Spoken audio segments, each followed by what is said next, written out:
Concluyó el Foro Económico de Davos, un evento mundial importantísimo que se lleva a cabo todos los años en enero y reúne a los líderes mundiales de la política y el mundo empresarial.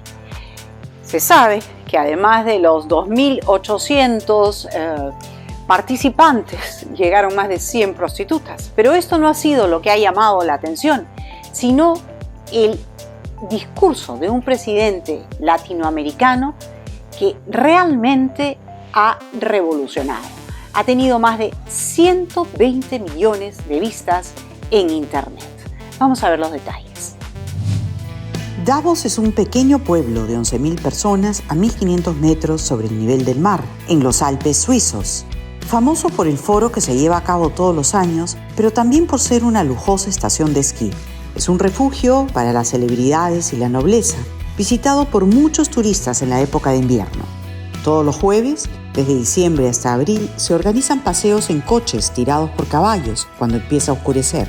Paseos que llegan hasta el restaurante Alp Garfum, en plena montaña, donde se recibe al visitante con la famosa fondue suiza. El Foro Económico Mundial lo fundó Klaus Schwab en 1971 y ha tenido logros históricos importantes. En Davos se firmó en 1988 el acuerdo que logró evitar una guerra entre Grecia y Turquía. En 1992 reunió a los líderes que hicieron posible el fin del cruel sistema del apartheid en Sudáfrica. El foro se creó con el fin de promover una política capitalista que estuviera atenta a las necesidades sociales, pero hoy tiene un enfoque totalmente distinto. Orientado hacia la Agenda 2030, el foro promueve una política estatista y colectivista en la que el Estado acapara cada vez más poder y mayor capacidad de gasto, lo cual se financia elevando los impuestos de los ciudadanos. Las grandes multinacionales están presentes para participar de las decisiones sobre las políticas a implantarse en el mundo y para relacionarse con el poder político, que puede llevar a alguna de ellas a beneficios económicos y ventajosos contratos con los estados. Una alianza donde el poder político y económico cada vez recorta más las libertades del individuo. Mucho de lo que se va a decir allí serán las instrucciones para muchos y por derivación serán nuestros castigos a medio plazo. Recuerda que fue allí donde el señor Klaus Schwab dijo aquello famoso de «en el futuro no tendrás nada, pero serás feliz». Y fíjate que cada vez tenemos menos y cada vez hay más gente a la que eso le da igual. Quien habló es Mark Vidal, considerado por Forbes como una de las 100 personas más influyentes del mundo. Él predijo la crisis del 2008 y ha sido invitado a Davos hasta en 3 oportunidades.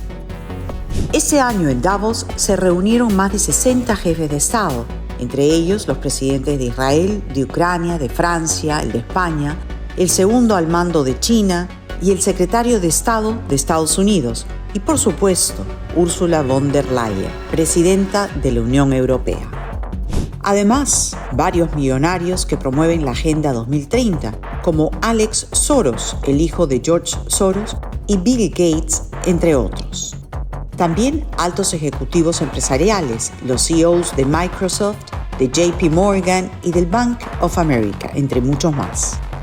Los temas que abordaron: seguridad global, crecimiento económico, inteligencia artificial y el cambio climático.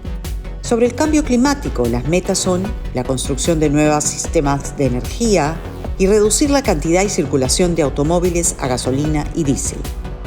Sin embargo, de los 2.800 asistentes al foro de Davos, todos, menos uno, llegaron en avión privado, sin tener en cuenta el perjuicio que ocasionan al planeta, ya que un avión en solo 2 horas de vuelo contamina tanto o más que un automóvil en 3 meses de uso. Definitivamente los líderes mundiales no predican con el ejemplo. Cada año en el foro también hay un informe sobre los riesgos y amenazas más importantes.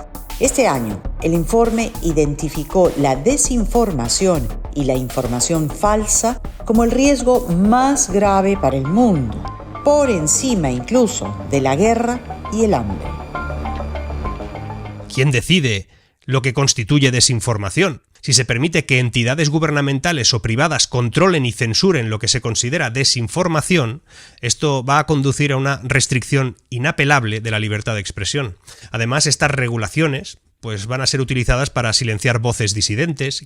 Coincidentemente, estas restricciones pretenden implantarse en el año electoral más grande de la historia, en el que están llamados a votar 4.000 millones de personas alrededor del mundo. Hay elecciones importantes como la de Estados Unidos y la nueva directiva de la Unión Europea. Los 2 próximos años, la principal fuente de preocupación para la comunidad de negocios no es el clima, sino que es la desinformación y las noticias falsas. Si bien los gobiernos poseen muchos vectores para lidiar con los problemas de nuestro tiempo, las empresas poseen la innovación, la tecnología, los talentos para encontrar las soluciones y luchar contra la desinformación de gran magnitud. Pero hubo un personaje que se atrevió a enfrentar esta tendencia de restricciones y recortes de libertades para el ciudadano común, el presidente de Argentina, Javier Milei. Milei acaparó la atención desde su llegada. Fue el único que no llegó en avión privado, sino en un vuelo comercial, ahorrándole al Estado argentino $300.000 y al planeta una gran cantidad de emisión de gas carbono. Desde sus primeras declaraciones en el aeropuerto, dejó claro que estaba en Davos con un objetivo concreto. Plantar las ideas de la libertad en un foro que está contaminado de la Agenda Socialista 2030 y que lo único que va a traer es miseria al mundo. Su discurso en el foro ha causado un revuelo mundial y ha tenido más de 120 millones de visualizaciones en Internet. El discurso que protagonizó ayer el presidente de Argentina, Javier Milei, en el foro de Davos es absolutamente histórico. El discurso de Milei de defensa del capitalismo y defensa de la libertad nunca se había escuchado en ese foro y Milei lo ha pronunciado delante de los defensores del socialismo global. Varios años que llevo cubriendo este Foro Económico Mundial desde mi época de estudiante, la verdad es que nunca había visto un recibimiento como el que vi acá con Javier Milei por parte de los asistentes a este Foro Económico Mundial, en particular para un líder latinoamericano. Esto nunca lo había visto antes. Toda la atención y todo el interés estaba centrado en Javier Milei. Damas y caballeros, es para mí un gran honor dar la bienvenida a Javier Milei. Buenas tardes. Hoy estoy acá para decirles que Occidente está en peligro.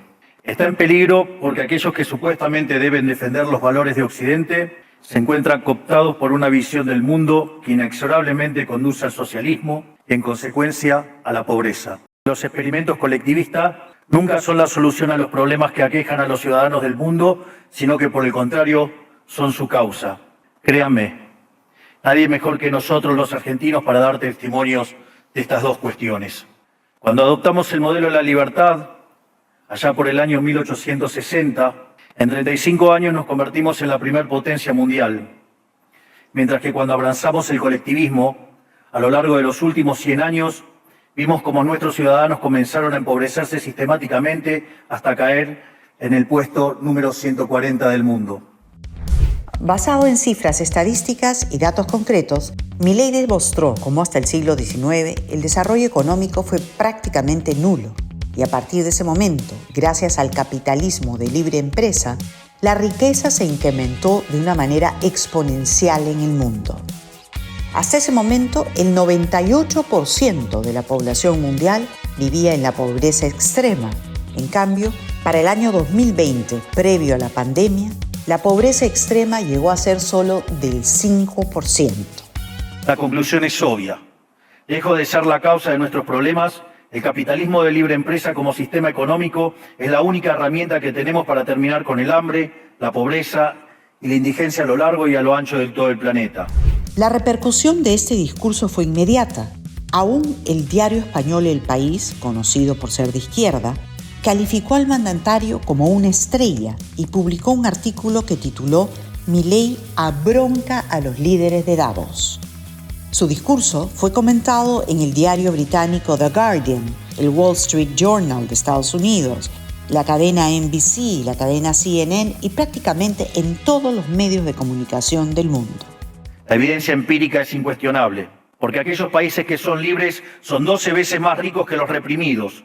El decil más bajo de la distribución de los países libres vive mejor que el 90% de la población de los países reprimidos.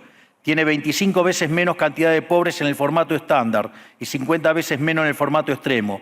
Y por si eso fuera poco, los ciudadanos de los países libres viven un 25% más que los ciudadanos de los países reprimidos. Que el socialismo es siempre y en todo lugar un fenómeno empobrecedor, que fracasó en todos los países que se intentó. Fue un fracaso en lo económico, fue un fracaso en lo social, fue un fracaso en lo cultural y además asesinó a más de 100 millones de seres humanos.